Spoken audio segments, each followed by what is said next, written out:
की कोई कीमत है। एक बार की बात है, एक बार एक भक्त अपने आराध्य ईश्वर की प्रार्थना कर रहा था।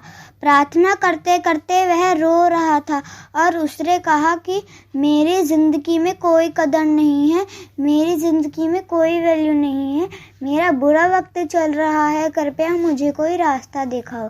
तो भगवान ने उसकी सुन ली और उसको एक पत्थर दिया, लाल और चमकदार। भगवान ने कहा कि जाओ और इस पत्थर की कीमत पता करके आओ, लेकिन तुम इस पत्थर को बेच नहीं सकते।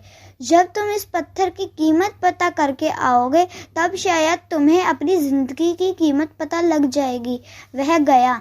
सबसे पहले वो एक फल वाले के पास गया। उसने फल वाले को वह लाल चमकदार पत्थर दिखाया और पूछा कि यह पत्थर कितने का है। तो उसने कहा कि इसके बदले में तुम मुझसे 1 दर्जन आम ले सकते हो।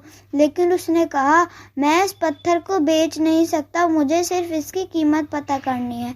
फल वाले ने कहा कि मैं इसके बदले आपको सिर्फ 1 दर्जन आम ही दे सकता हूँ। आगे चला गया।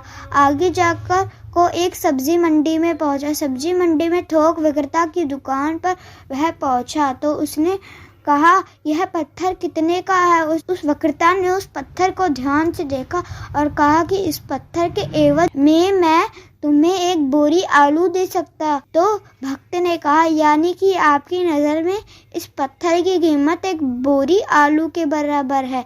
सब्जी वाले ने कहा बिल्कुल। भक्त बोला लेकिन मैं इस पत्थर को बेच नहीं सकता क्योंकि मुझे सिर्फ इसकी कीमत पता करनी है। वह आगे चला गया। वह मार्केट में गया। अब की बार वह सुनार की दुकान में गया, यानी कि सोना चांदी की दुकान पर। वह आधे घंटे तक बैठा रहा। सुनार ने पूछा कि यह पत्थर तुझे कहाँ से मिला। तो उसने सारे जवाब दिए। सुनार ने फिर अंत में जवाब दिया कि यह पत्थर मैं 1 करोड़ रुपए में खरीद सकता हूँ, यानी कि मेरे लिए इस पत्थर की कीमत 1 करोड़ है। वह चौंक गया, लेकिन उसने कहा कि मैं इस पत्थर को बेच नहीं सकता, मेरी मजबूरी है, मुझे सिर्फ इसकी कीमत पता करनी है। सुनार ने कहा कि मैं तुम्हें इस पत्थर के 2 करोड़ रुपए दे सकता हूँ। वो कहते हैं ना कि हीरे की परख जोहरी को होती है, वही बात थी। फल वाला और सब्जी वाला क्या जाने। सुनार ने आखिर कहा तुम यह पत्थर मुझे दे दो, लेकिन भक्त ने कहा कि नहीं, मैं इस पत्थर को बेच नहीं सकता। अब वह हीरे के बहुत बड़े व्यापारी के पास जाता है और उस पत्थर की कीमत पता करता है। हीरे का व्यापारी उस पत्थर को देखता है और आधे घंटे तक उस पत्थर को वह देखता ही रहता है। उससे पूछता है कि यह पत्थर तुम्हें कहाँ से मिला। भक्त बोला कि पहले आप मुझे बताओ कि इसकी कीमत क्या है। हीरे के व्यापारी कहता है इसकी मैं क्या कीमत बताऊं जो बेशकीमती है। यह एक बहुत मूल्यवान रत्न है जिसकी अभी तक कोई कीमत नहीं है, इसका कोई मूल्य नहीं है। वह उस लाल चमकदार पत्थर को नमन करता है और लाल कपड़े में रखता है और वापस वही बात कहता है कि इसकी कोई कीमत नहीं है, यह बेशकीमती हीरा है।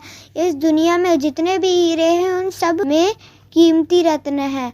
अब वह वापस जाता है और वह भगवान से कहता है कि अब आप बताएं मुझे कि मेरी जिंदगी की क्या कीमत है। तो भगवान ने उसे कहा कि तुम गए थे एक फल वाले के लिए, उस पत्थर की कीमत अलग थी। एक सब्जी वाले के लिए इस पत्थर की कीमत अलग थी। एक सुनार के लिए इस पत्थर की कीमत अलग थी और एक हीरे के व्यापारी के लिए पत्थर की कीमत अलग थी। तो यही बात तुम्हारी जिंदगी में भी लागू होती है, यानी कि तरह तरह के लोगों के लिए तुम्हारी वैल्यू अलग अलग है। तुम्हें अपने आप को निखारना है और अपने आप को संभालना है, अपने आप को बेहतर करते जाना है। जैसे जैसे तुम हीरे को बेचने के लिए आगे बढ़े, वैसे वैसे तुम्हें खुद को संवारने के लिए आगे बढ़ते जाना है। जिस दिन तुम हीरे के व्यापारी के संपर्क में आ जाओगे, उस दिन तुम्हारे अंदर का टैलेंट पहचान लिया जाएगा। उसी दिन तुम्हें वह अपॉर्चुनिटी मिल जाएगी या वह अवसर मिल जाएगा जिसकी तुम्हें तलाश है। तो तुम्हें हताश होने की ज़रूरत नहीं है। तुम्हारी ज़िंदगी की कीमत उसी लाल पत्थर की कीमत के बराबर है। बस यही है कि अभी तक तुम सही इंसान के संपर्क में नहीं आए हो। जिस दिन तुम सही इंसान के संपर्क में आ जाओगे उस दिन तुम्हारा भाग्य चमक जाएगा। लेकिन इसके लिए तुम्हें हर दिन प्रयास करना होगा, हर दिन आगे बढ़ते रहना होगा। जिस दिन तुम रुक गए उस दिन संभावनाओं का अंत हो जाएगा। आशा करती हूँ कि आपको ये कहानी पसंद आई होगी। अगर पसंद आए तो चैनल को लाइक करें, शेयर करें एंड सब्सक्राइब करें और अपनी राय कमेंट सेक्शन में जरूर लिखें। धन्यवाद।